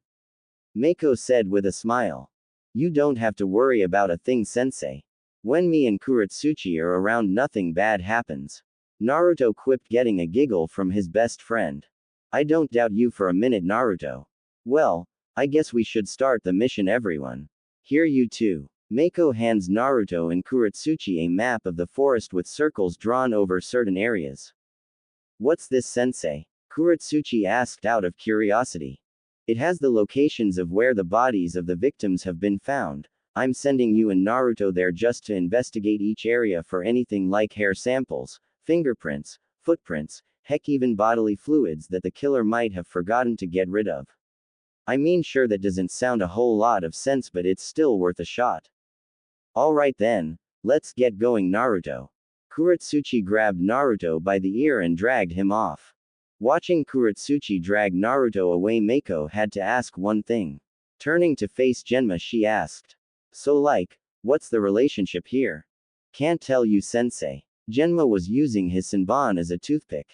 That's messed up, Mako complained before they walked the other direction. The two of them then head towards the busy shopping center, but unknown to them, however, there was a large, muscular figure lurking within the shadows of a nearby alleyway. The figure then walks off into the direction where Naruto and Kurotsuchi headed. Excuse me, sir, do you have any information regarding the murderer that's been lurking around here? Genma asked an elderly shopkeeper. I'm sorry, Sonny, the most I can tell you is that he is rumored to be from Kumogakure and a veteran from the last war. There really isn't much known about him. The shopkeeper explained, his voice a bit shaky. Please, if there isn't anything you need from me, I'd like to be left alone, son. Aw damn, anyways, thank you, sir. Genma then walked back to Mako and shook his head. This is more difficult than I thought. What good is this if we can't even get a description of this guy? Mako groaned as they've asked about 30 people already. Honestly, sensei, it could just be a hoax. I mean, what if the mutilated bodies were just made up and the killer some lore? It's not a hoax, Genma, it's definitely real. That old man seemed genuinely spooked about something. You're right, but it's not like that the killer would go after you if you mention him or something. If anything, I'd wager that he'd come after us since we're shinobi, meaning we, by that logic, are obstacles in his killing spree. The two of them continued to look around. Since it was getting dark, the villagers were afraid to even stay out after sundown, so they knew they had to hurry up and finish their daily tasks. In the surrounding forest, in the eerie forest on the outskirts of the village, Naruto and Kurotsuchi have already checked out most of the areas where the bodies were found. They, like Mako and Genma, came up short. No clues, no hair samples, nothing. At the moment they are seen walking down a small path before sitting down beside a large tree. This is so boring. An annoyed Kurotsuchi grunted. We've searched almost everywhere and haven't got a clue about the killer. I'm starting to think those dead villagers committed suicide instead. Hey, that's messed up. Naruto said. Meh, you know how I am. Kurotsuchi tried to look innocent, and before Naruto could say something else, their stomachs growled loud. And, I'm hungry, Kurotsuchi said with her head drooping. Seeing his friend sulking, Naruto then reaches into his pocket and takes out something. Reaching out to Kurotsuchi, he places it in her lap. Feeling something land on her lap, Kurotsuchi looks and spots a chocolate bar. Naruto, did you give this to me? She asked, looking at her best friend. Of course I did, it's not like a bird dropped it for you, heh. It's my last one, but since you're hungry you can have it, Kurotsuchi. The blonde smiled. As sweet as Kurotsuchi thought it was for him to do that, she felt like Naruto needed the energy even though he already had endless amounts of it. Here, you eat it, she said, handing him the chocolate bar. Huh, no, I want you to have, Kurotsuchi. Naruto insisted, pushing the bar back towards her. No, you're the hungrier one here, so eat. I am not that hungry, so you eat. Yes you are. And you eat it. I am not hungry. The two of them get into a competition of pushing the bar back at the other. Yes you are. I am not. R2. Not. R2. Not. R2. Not. Not. R2. Wait, I mean. Aha. So you are the hungrier one. Kurotsuchi pointed her finger accusingly at him. Taking the chocolate bar, she then proceeds to take the wrapper off and stuff the damn thing into his mouth. Now eat. Ack. Emph. No. Naruto's voice was muffled as the bar was forcibly shoved into his mouth. Eat it. Kurotsuchi then placed one hand on the top of his head and another at the bottom of his chin and proceeded to force him to chew the bar enough for him to swallow, much to his annoyance. Gah. Urg. That's a good boy, now swallow. Deciding to do what he was told, Naruto proceeded to swallow the chewed up bar. Seeing the contents of his mouth go down his throat, Kurotsuchi then released him from her clutches, poking his cheek. There's a good boy, she cooed. Naruto was holding his throat as if he was choking on something. Sitting up, he gives Kurotsuchi a death glare. You know, you didn't have to force me to eat it. He growled. Maybe next time when a girl wants you to eat, you eat and not argue. Whatever. Naruto pouted and turned to look the other direction. Knowing it would be pointless to argue, Kurotsuchi took out the map of the forest that Mako had given. After looking over all the checks she had put showing where they had already looked, she noticed that there was one marked area that they still haven't explored. Hey Naruto, I think we missed a spot. She tapped him on the shoulder to get his attention. What? Really? I swear we checked the areas Mako-sensei marked out for us. Not really, there is. Okay, that is going to suck. What? What is going to suck? Putting the map down on her lap, she looks at Naruto before showing him the map. Pointing at the specific spot they hadn't checked, Naruto's face turned white. A graveyard. The blonde shouted. Heck yeah, a graveyard. That sounds so fun. Kurotsuchi said with joy. How is that fun? What if the dead comes back and eat us? PFF'd. There's no such things as zombies. Fine. Then you lead the way. Don't come running to me if the zombies get you. Naruto held his arms out as trying to get Kurotsuchi to lead. Such a gentleman. Now come on, we have a graveyard to check. Kurotsuchi then grabbed him by the collar of his jacket and dragged him in the direction where the graveyard was located. As Kurotsuchi leads Naruto to the graveyard, the same figure from before appeared on the treetops as if stalking them. Ah, this will be fun. The Tsuchikage's granddaughter with a Konoha ninja. Now that's quite interesting. Hope the old bastard doesn't mind me playing around with her. The figure sneered before stalking the two genin. Back with Genma and Mako, same time. Despite their continued search for as much information as possible on the mystery killer, Mako and Genma still came short-handed. Frustrated, they then take a seat on a bench in front of a small shop. This is seriously annoying. We've asked every single person we saw and yet we still come up short-handed. This is bullshit. Mako complained. Tell me about it, sensei. This is boring. We might as well call it a night. Genma suggested as he uses his senbon as a toothpick. According to my watch, it's almost 8:30. Yeah, let's go find the other two. Mako and Genma get up from the bench and walk off in the direction of the forest. Just then a thought struck Mako as hard as Guy's dynamic entry. Hold on, Genma. Taking out the scroll containing the mission details, Mako looks over it and finds something that she had missed. Besides containing the mission's objectives and the map that she gave Naruto and Kurotsuchi of the forest where the murders have happened, she spotted something in parentheses at the bottom. Local medical office has a survivor from a recent attack. Meet with patient because they may be able to provide a lead. Genma, wondering why Mako was looking over the scroll, leaned over and spotted the sentence written in parentheses. Wow, I can't believe I missed that. The brown-haired boy mentally slapped himself. We'll find the other two after we pay this survivor a visit. Let's get going quickly. Mako ordered and the two were off. Walking through the empty streets of the village, they had found the local medical office and explaining that they were on a mission to get the killer to the receptionist. They then are escorted to the room where the patient is being treated. He's in here. Be careful though, he's a bit jumpy after, you know. The nurse who escorted them said. We understand, thank you. Mako said. Nodding, the nurse opens the door allowing Mako and Genma to enter it. The nurse closes the door and the two look at where the bed is.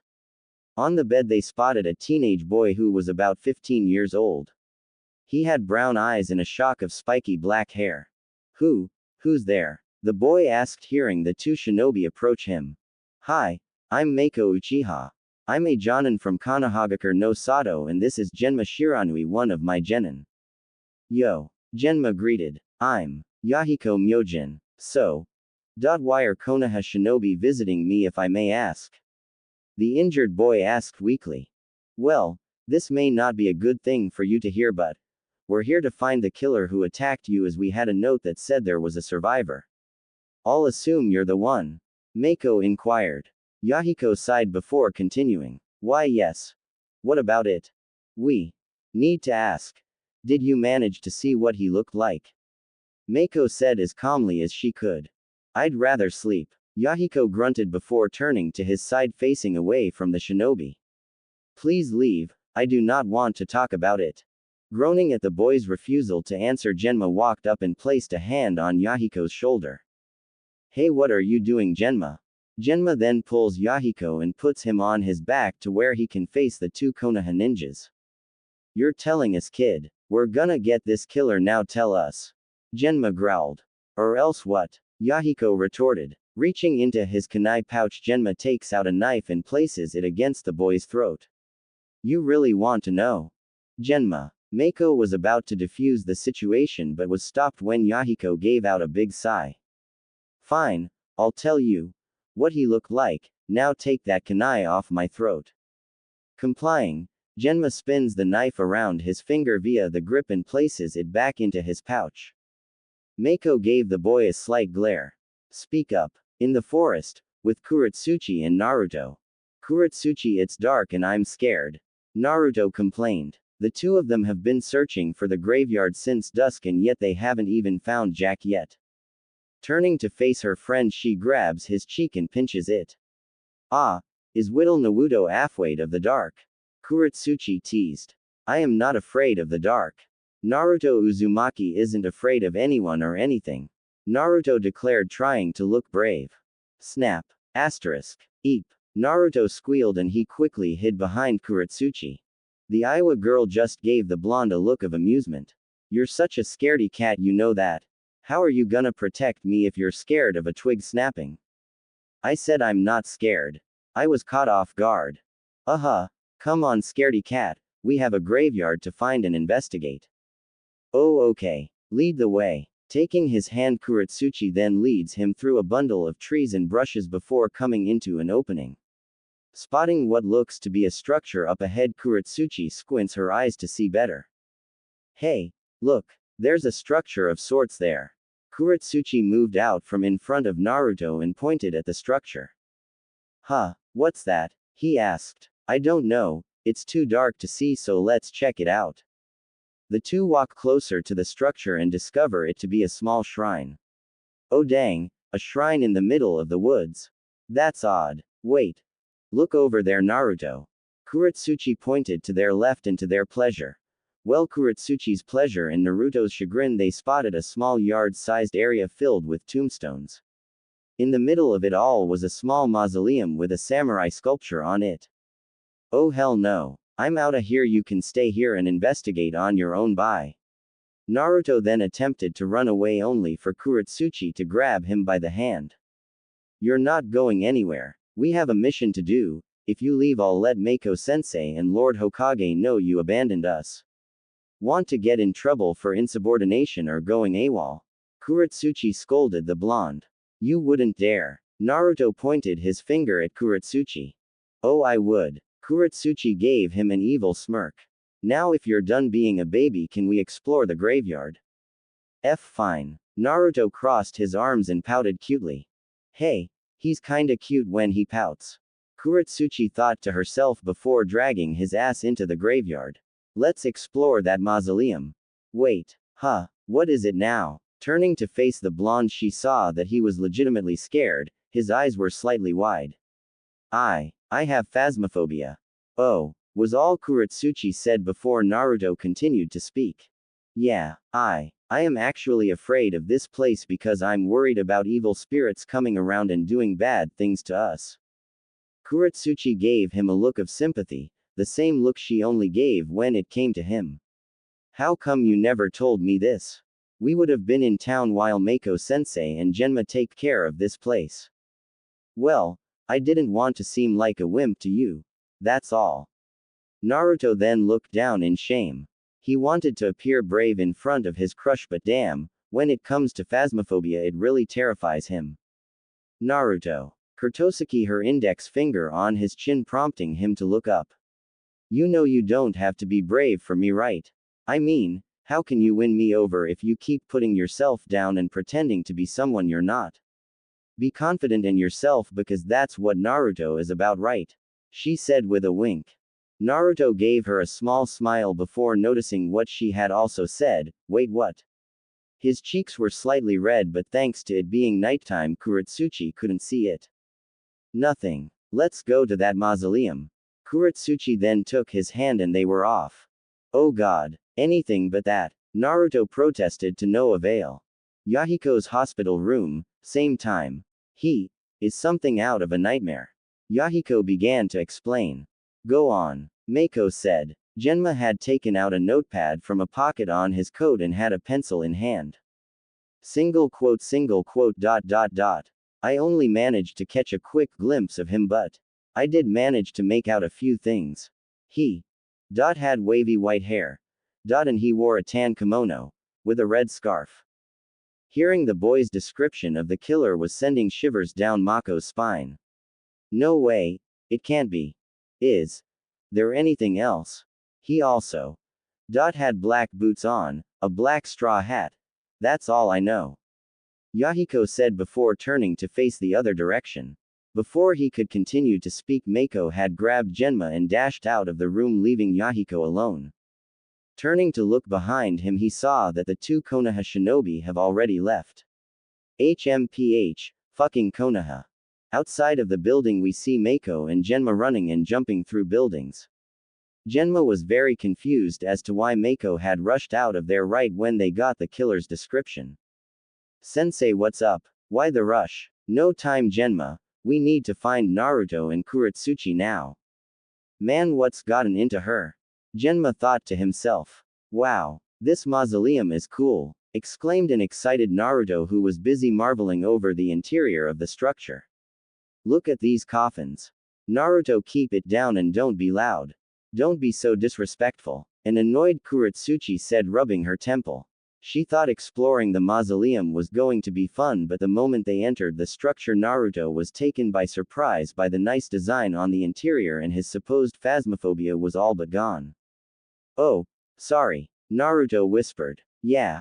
Whatever, Naruto, if you're done exploring and messing with the coffins, then we should go, because I was hoping we'd find something here and we didn't. Kurotsuchi then took Naruto by the hand and the two teens exit the mausoleum. Since they've come up really short on clues and evidence, Kurotsuchi decided to head back to their motel. It's really late now, let's go back because I'm sure Mako-sensei and Genma are waiting for us. Kurotsuchi said. Alright, let's hurry up and get out of here. Naruto agreed. Naruto grabs Kurotsuchi's hand and then proceed to exit the mausoleum. However, the moment they entered, Kurotsuchi sensed a presence. Naruto, wait. Huh, what's wrong? Closing her eyes, Kurotsuchi listens intently. Despite sensing a presence, all she heard was the crickets chirping, owls hooting and bugs buzzing until. Watch out. Kurotsuchi tackles Naruto to the ground, just barely dodging an onslaught of shuriken which harmlessly flew past them. Gah, what's going on? Naruto exclaimed in confusion. Then another barrage of shuriken come flying from the treetops. More. Move it. Kurotsuchi and Naruto both jump out of the way, allowing the projectiles to embed in the dirt where they just were. Landing several feet away, Kurotsuchi and Naruto draw their katana and ninjutsu respectively. They then stand back to back holding their swords in a defensive stance. Alright, who's there? Show yourselves, Kurotsuchi ordered. Their only response was silence before a figure shunshins in behind them via a lightning strike. Taken by surprise at the loud noise, the two teenagers jump away a few feet. Turning to face the figure, they see an incredibly tall man. About 6 feet 4 inches, had on a black straw hat, a tan kimono. The teens couldn't make out his face since he was looking down at the ground. Alright, you. Who are you and what do you want? Kurotsuchi said. The man slowly raises his head to look at the two teenagers. Eyeing each of them, he only dons a wicked smile on his face. Now reaching the end of the village, Mako and Genma continue to make their way towards the forest, hoping that Naruto and Kurotsuchi are unharmed. Genma, however, was still wondering why Mako was in such a hurry. He tried asking earlier but didn't get an answer. Sensei, please, what's wrong? Why the sudden rush to get the other two? He attempted to ask again. It's just, they're in danger. Mako said. Huh? From who? How? Did you hear what Yahiko said? Reaching into his pocket, he unfolds the paper that had the killer's description in it. Looking it over, he nods before putting the paper away. The thing that got me worried was when the kid said the killer wears a red scarf and a tan kimono with white, wavy hair. You started acting weird. What's up, sensei? Genma asked. The killer. His name is Udo Jin-e. Mako said, making Genma go wide-eyed. Wait, Udo Jin-e. You mean the Udo Jin-e who was Kumogakure's most bloodthirsty and skilled in kenjutsu? The one that. Yeah, the man who killed my two teammates during the last war. I've heard stories about a certain Kumo ninja who also single-handedly slaughtered an entire Konoha battalion in less than a minute. Is it that same guy? There's no time, Genma. We have to hurry up and get to Naruto and Kurotsuchi. Mako ordered, and the two of them pick up their speed. Heh heh heh. Well, what do we have here? A Konoha genin with an Iwa genin wearing a Konoha headband. What an interesting scenario, considering that little girl is the Tsuchikage's granddaughter. The man cackled. The two teens then eyed the man suspiciously. One thing that they noticed was his headband. It had the symbol for Kumogakur no Sato. Judging by your headband, I assume you're from Kumo, right? And the murderer that's been plaguing you? Kurotsuchi inquired. Ah, why am I not surprised? Very good, but yet simple deduction. I expected nothing less from the Tsuchikage's granddaughter. Said the man. URG, just what are you murdering people in you for anyway? You sick asshole. Naruto shouted in anger. Heh heh. If you have something to say to me, then you too should say it with your swords. Oh, but where are my manners? I'm Udo Jin-e, the murderer of you. Or better yet, Kumo's nightmare warrior. Jin-e chuckled sadistically. So, this is the killer. What's this feeling I have? Kurotsuchi thought to herself. He definitely isn't a pushover. I can sense his strength. Naruto thought. Two teens turned to face each other. Giving a nod, they both charged Jin-e. The man could only smirk at the foolishness of the teens who dared to attack him. Take this. Naruto shouted out as he and Kurotsuchi bring their blades down, only for Jin-e to catch both of theirs in between his fingers. Huh, no way. Foolish genin. If you're so eager to die, then just say so. Jin-e said before he spins and tosses the two genin away, sending them flying into a tree. Gah, ah. The two teens impact the tree stump, knocking the wind out of them. Falling to the ground, they lay there before attempting to get up. Is that all you got, freak? Kurotsuchi said, trying to provoke Jin-e. You're messing with the Tsuchikage's granddaughter and the most unpredictable ninja in Konoha. Don't think this fight is a sink for you. Yeah, you may be a jonin, but you're beatable. We'll find a way to take you down. Naruto declared. Oh. You really think you can defeat someone of my skill level? You're both awfully brave, I give you that.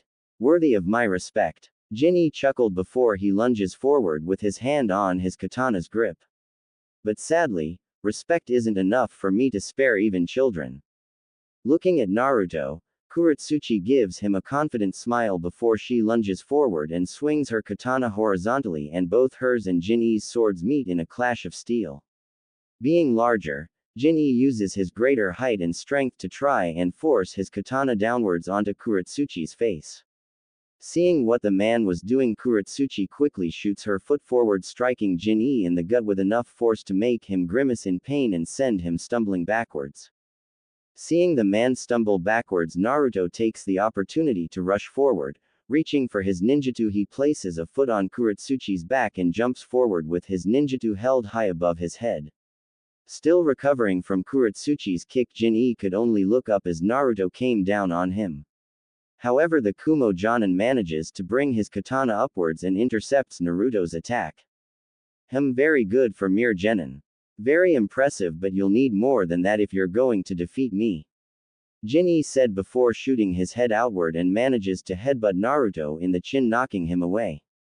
Now it's my turn. Jin'ee shouted in glee as he jumps upwards to try and impale Naruto with his katana, and before he could attempt the move, Kurotsuchi suddenly appears in between him and Naruto. Performing a hand seal, she then inhales. Lava release.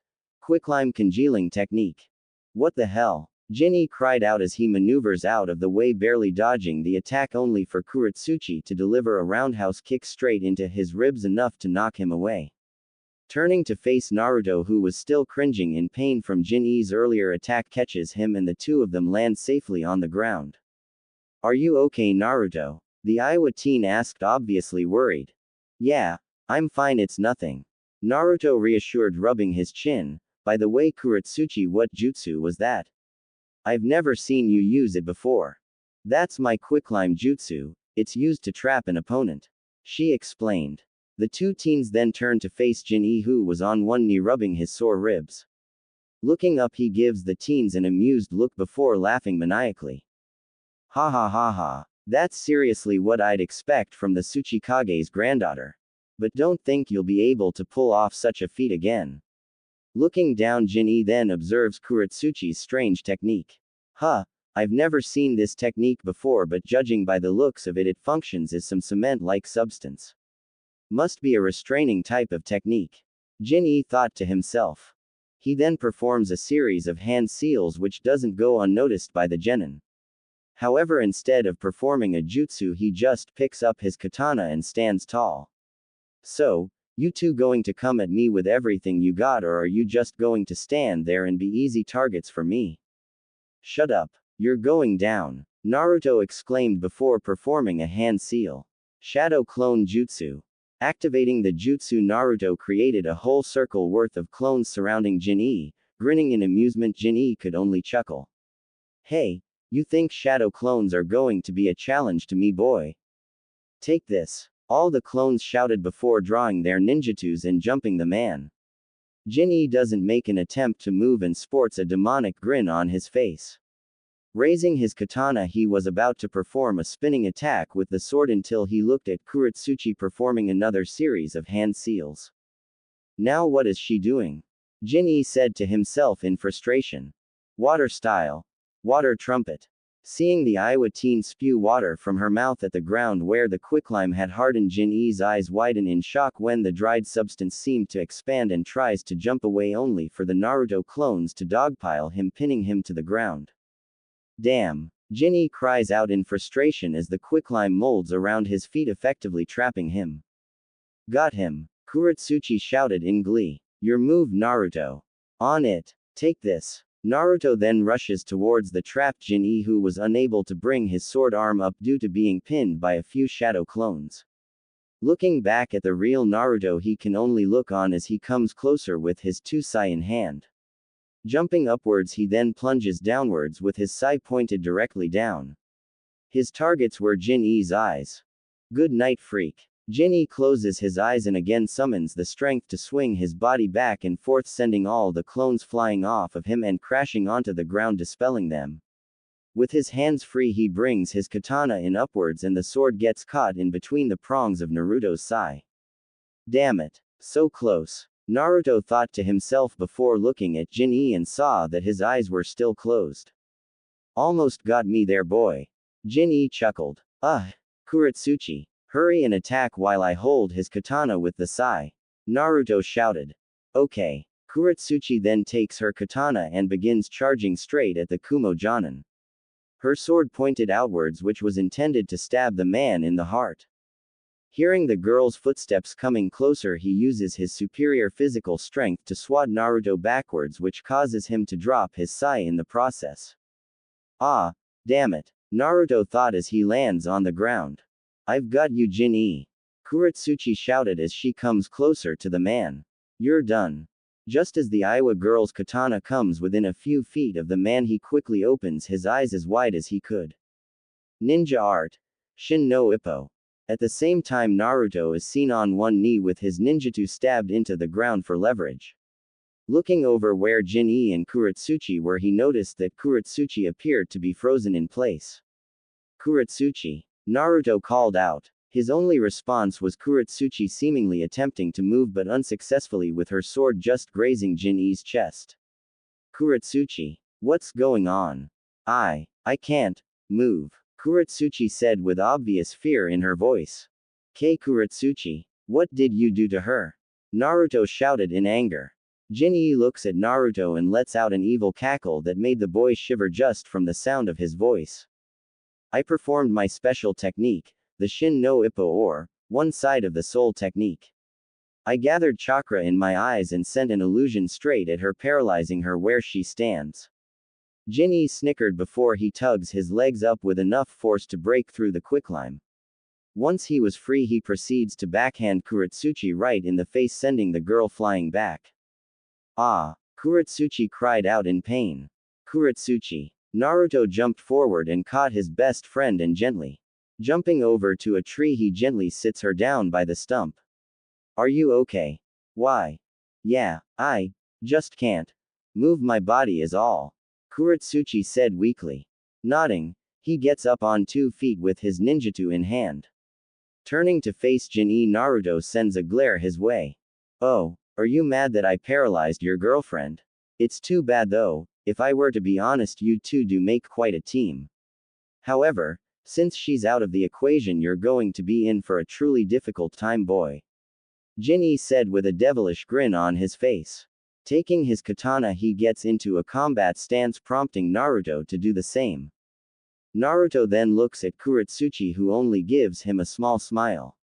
Naruto, remember our kenjutsu training? Nodding, he then turns to face Jin-E again.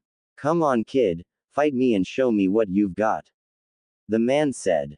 Shut up, Naruto replied as the two swordsmen charge forth with their blades held in front of each other. The two of them then swing their swords horizontally. The two swords collide in a clash of steel that echoes throughout the graveyard. Jin-E would go in for a downward strike, only for Naruto to roll around him and performs a hurricane kick, catching the man by surprise. The kick strikes Jin-E several times, sending him stumbling sideways into a headstone, smashing through it. Damn, Jin-E thought to himself in annoyance. Recovering from the blow, Jin-E performs a spin attack which makes Naruto jump back to avoid being decapitated. Halting his spin, he thrusts his sword forward in a stance that Naruto had seen Kurotsuchi perform before in one of their sparring matches. One-handed thrust, just like Kurotsuchi. Naruto moves his head sideways, avoiding his eyes becoming a kebab. Next move is a forward diagonal slash. Jin-E performs said move only for Naruto to jump sideways, dodging the attack. Lastly, a straight cut down to break the stance. Naruto flips his ninjutsu over and shoots the hilt upwards, hitting Jin-E's katana. The force of the move sends Jin-E's sword and arm flying upwards, completely breaking his stance, making him reel backwards. What the hell? Then go in for the attack. Naruto then points his ninjutsu outwards, aiming at Jin-E's heart. That's it, Naruto. You got him, Kurotsuchi thought with a hopeful smile. Hey, good move. Jin-E smirks evilly before reaching into his kimono and pulls out a wakizashi. Pointing the blade at Naruto, the blonde fails to notice the sidearm and it stabs into his shoulder. Gah! Naruto cried out, stumbling to the ground, clutching his bleeding shoulder. No, Naruto! Kurotsuchi shouted. Fuck. Despite the pain he was in, Naruto slowly gets up and pulls the wakizashi out and tosses it to the ground before facing Jin-E again. Jin-E, seeing the boy's struggle to get up, only smiles in satisfaction.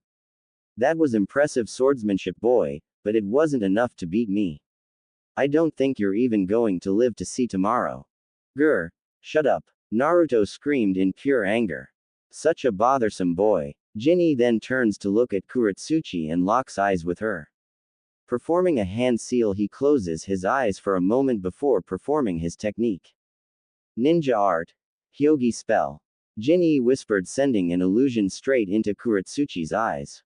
The girl going wide-eyed and gasping. Naru, too. Kurotsuchi said weakly as she reaches for her neck. her mouth wide open as if begging for air. What did you do to Kurotsuchi? Naruto questioned in rage. I've casted the Hyogi spell on her. It's a variant of the Shin no Ippo which paralyzes her lungs. I'll let you in on a little secret, kid. There are 3 ways to defeat this jutsu. First is for the victim to be able to break through this if they have a very strong shinobi spirit. Second is if you can dispel it with your own use of the jutsu. Last is for you to kill me. Jin-E explained. Naruto then gripped the handle on his ninjutsu with so much pressure that his hand was shaking. Standing up, Naruto charges forth at the Kumo ninja and swings, but due to his wounded shoulder his swing was easily dodged by Jin-E. Are you going to let her die without lifting a finger? Death by suffocation is really pretty, I must say. Jin-E chuckled. I would know since I've killed many Kiri and Konoha ninja with this in the last war. Moving to the side, Jin-E then grabs Naruto by the shoulder and inserts a finger into the bleeding wound. Ah! Naruto screams in pain as Jin-E inserts his finger deeper into the wound, spilling more blood. The Kumo Jonin then headbutts Naruto in the face, sending him flying backwards and charges forth. Seeing this, Naruto attempts to raise his ninjutsu to protect himself, but Jin-E swings his katana with enough force to knock the blade out of Naruto's hands. With the blonde disarmed, Jin-E then kicks him hard in the stomach enough to where he lands on his butt. Fuck. That hurt. Naruto muttered, holding his shoulder and stomach respectively. Feeling a shadow loom over him, Naruto looks up and sees Jin-E with his sword raised high above his head. Boy, before I kill you I must say, you are very skilled. However, when you and your friend crossed my path you both were doomed to die. I admire your bravery and you remind me of someone I've faced in the last war. Do you have any last words? Kurotsuchi, still holding her throat, stared fearfully at Naruto, who was now laying helplessly before Jin-E. Naruto, no, she said weakly. Naruto could only chuckle at the man. Gathering up some spit in his mouth, he spits the glob in Jin-E's face. Fuck you and burn in hell, he says before closing his eyes. Jin-E wipes the spit off his cheek and smirks. A pity. Die. Naruto. Kurotsuchi cried out in tears as falls forward, stopping herself from hitting the ground hands. The Hyogi spell breaking due to an unknown source. Clang. Jin-E's katana was a fraction of a millimeter away from killing Naruto when suddenly it was knocked out of his grip. A Senbon being the cause. What the? Jin-E muttered in surprise before turning to face his left, and just as he does, the handle of a wakizashi comes flying straight into his face, breaking his nose. The man growls in pain and was sent flat on his rear end and was left clutching his now broken and bleeding nose in pain. 2 figures land in between Jin-E and the 2 genin. The moonlight shines on them, revealing Mako and Genma. You guys alright? Genma asked as he bends down next to Naruto. Mako-sensei. Genma. Kurotsuchi said weakly with a smile. Opening his eyes, Naruto gasps in happiness. You guys made it. What the hell? Jin-E places a hand over his broken nose and looks up at Naruto and spots Mako standing protectively in front of his kills. Jin-E's pain quickly turns into glee. Udo Jin-E, we meet again. Mako said coldly. Well, if it isn't Mako Uchiha. It's been what? 14 years. I was hoping to meet you in combat again. Jin-E laughed as he puts his broken nose back into place with a sickening crack. Genma, take care of Naruto and Kurotsuchi. I'll take this man down. Mako ordered, getting a nod from the brown-haired teen. Picking Naruto up, he makes his way over to Kurotsuchi and sets the blonde down gently. You okay, Kurotsuchi? Genma asked his teammate. Why yeah. We need to patch Naruto up now. Don't worry about me, Kurotsuchi said. Right. Looking at Kurotsuchi now able to move, Jin-E could only explain how the Hyogi spell was broken. Mako Uchiha had used her Sharingan to copy the technique. Picking up his katana, he holds it in front of him. So, the true battle now begins. Welcome back to the Third Shinobi World War. Mako Uchiha, aka Konoha's mistress of all 5 elements. Mako and Jin-E then lunge forward at each other. The camera then pans up to the sky as the sounds of clashing steel is heard.